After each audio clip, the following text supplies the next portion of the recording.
This week on Fly Rod Chronicles, we're in my home state of West Virginia, and we're chasing wild trout in the tribs of the Tug Fork.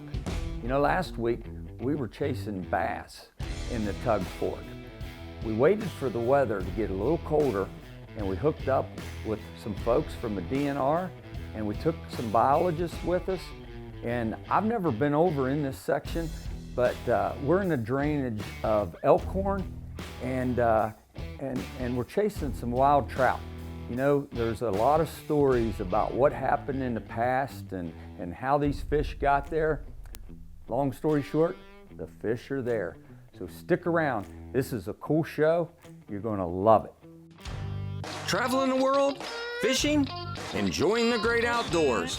Those are things that would have seemed impossible to me when I was a kid growing up in the mountains of West Virginia. I'm a lucky man, and I never want to forget it, and I'm hoping that sharing my experiences with folks will inspire them to do the same. I'm Curtis Fleming, and these are my Fly Rod Chronicles.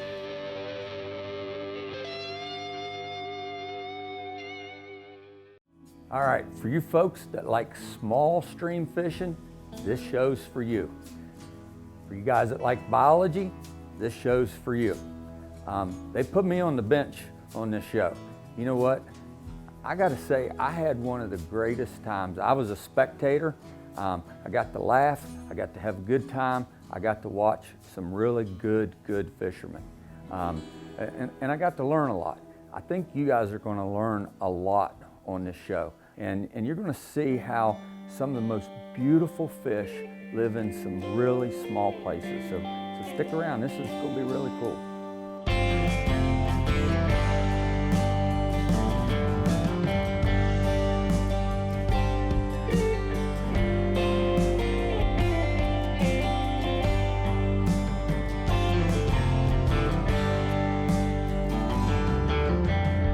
Words that I've said squirts the flash.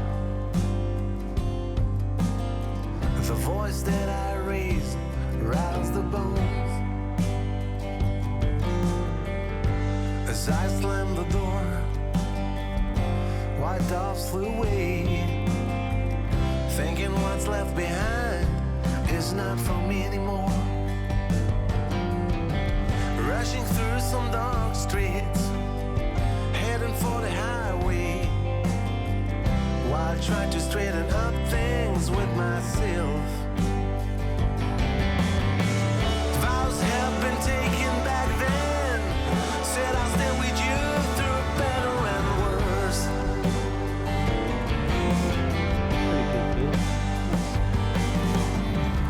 Many eyes, many ears witnessed what I said. That's what I said. I must have been mad.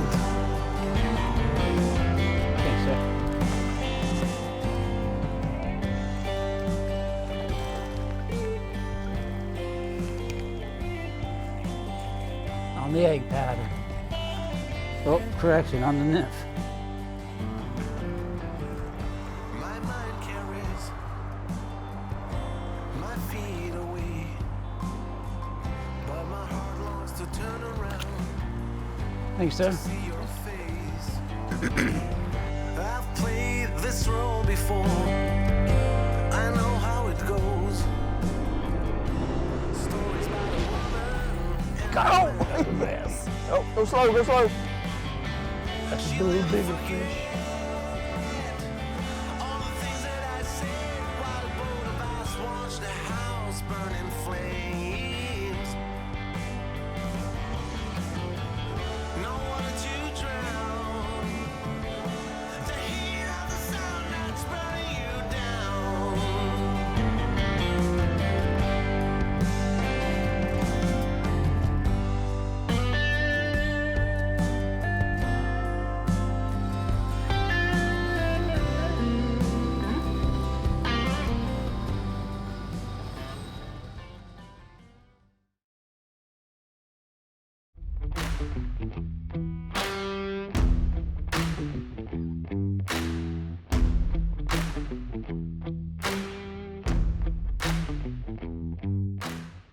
Yeah, we're down here on the mouth of Elkhorn Creek. down here in Welch behind the post office. This comes in where it joins the Tug. It's a great spot. When I come down fishing here, this is usually where I start. From here you kind of gauge, oddly enough, elk, horn, and the Tug come off different mountains. So if you get a storm down here, you can come here and decide which way to fish. I got you. If the elk horn's running muddy, Yep. you go down or up on the Tug, and vice versa. If you luck out where the Tug is running muddy and elk horn still got some clean water, the fish will come up and stage through this run, and you can kind of fish them almost like you're steelheading under the parking garage here. I got you. But this is, it's a great spot to start. You're right downtown. Yeah. And when I'm trying to figure out how to fish down here, gives you a good layout of what to look for and how to head home.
That's a better fish. Nice. That's a better fish. That's a good one, Bob. Good tight, man. Keep running. Don't let it go too far.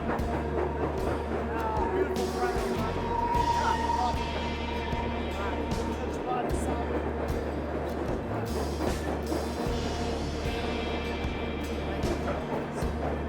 Big rainbow. We'll bring him to you.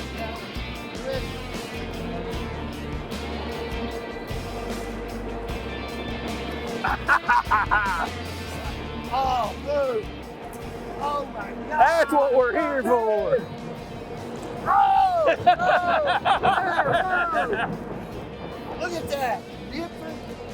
What's wrong? Look at that. Get a shot of that. That's a big fish on a little fly. I tried to fly for 2 years ago, man. Be able to skin him out.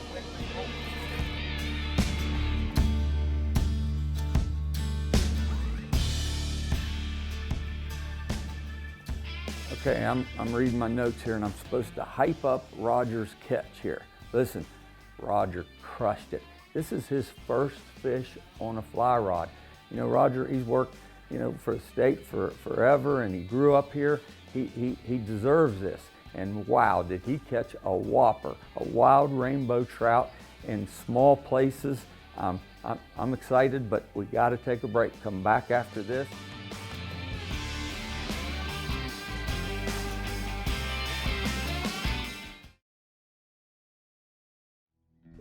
Let's talk a little bit about the bugs. I know last night we had a hatch right at dark, and you said that was something new that you've seen, right?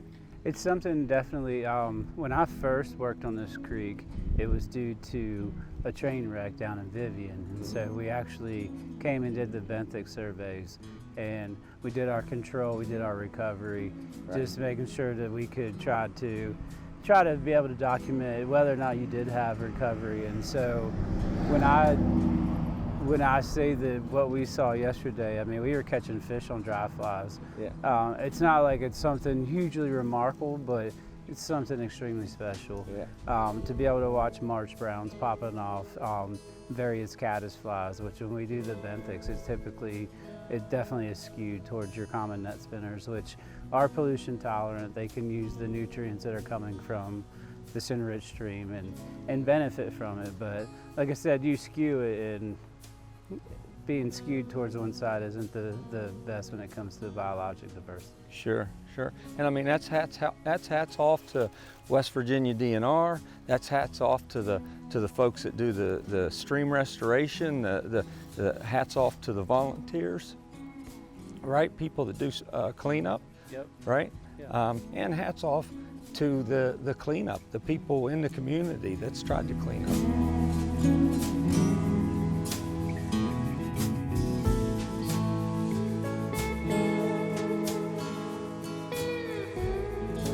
Hold on, Glenn, I'm gonna help you. Hey, this is actually one of those things we were looking for. Glenn, do you have a net? Yes, please. Oh no. Oh no!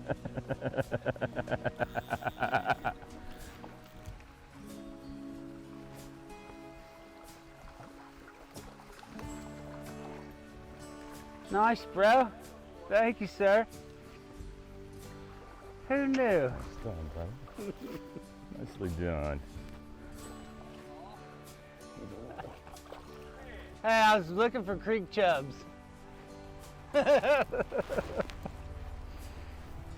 On the egg, that's cool, man. Yeah.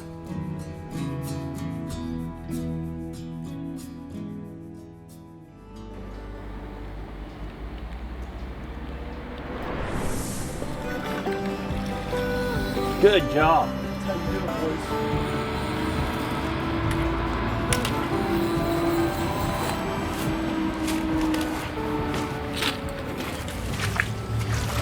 That's good fish. I got it. No. That's good fish.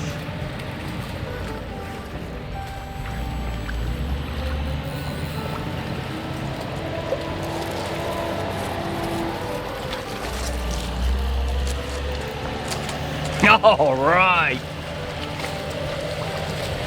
18 incher? I got it. Look how beautiful. We got a measuring stick. Slowly. So what do you Ready? think about this on the Tug River? man? That's great fishing. That's great fishing right there.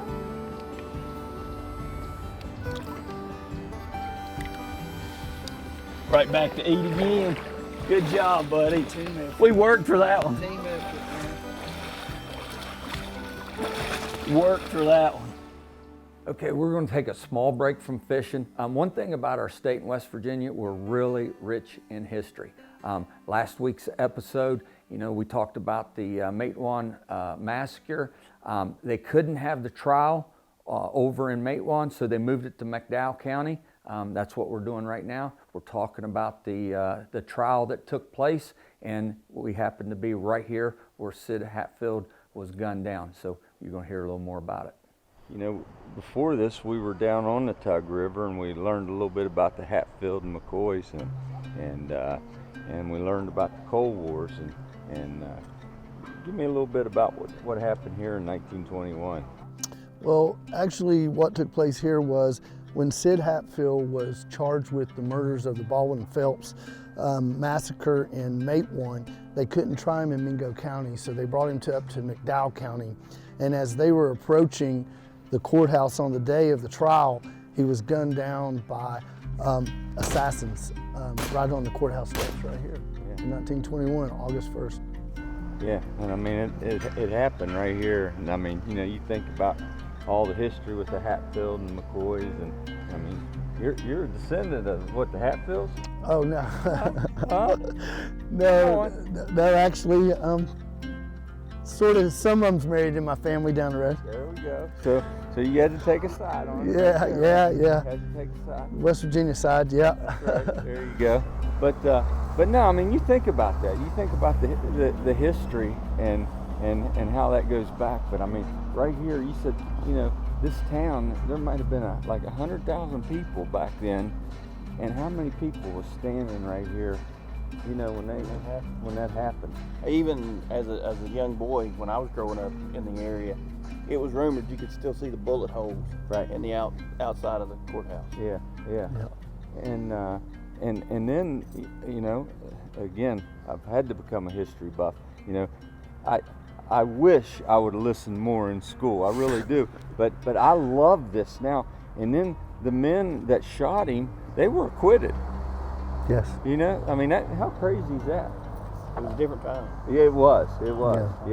Yeah. But this is awesome. I mean, it's crazy where fly fishing will take you.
There we go.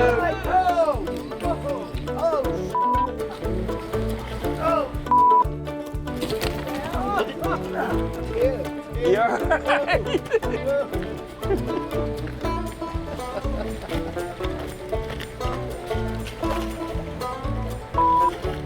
I'm done, boys. I'm done. Wow. You all right? You gotta be. Just a second. You gotta be kidding. I'm bleeding, man. You know what? I've seen it all. I just saw Tim do a back gainer flip. Hey, listen, Tim. I thought you were a track star at Marshall. I didn't know you were gymnastic. Actually, I did steeplechase, and I crawl over at the end. You just, You know, I'll roll right over for my client. you will. Right. You will go to the extreme. What a brute, man. What a good fish. That's a fish I'm in today. I'm done. Stomach slide in. Man, that's awesome. Look at these.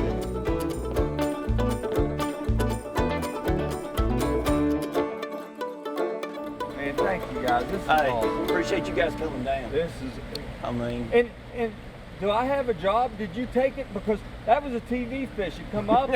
I mean, that was awesome. That was awesome. hey, I told you I've been training for this day all my life. Just never dreamed it would have a fly rod attached to it. Now, would you Fly Rod Chronicles. Did you ever dream in your growing up fishing this stream? Did you ever think you would catch a fish that big on a tiny fly like that? No, I told you I'm using hooks this big to catch a fish that size in here. There it is. I don't know if we can do a better show than this. This has been back to back to back, but come back next week for more Fly Rod Chronicles.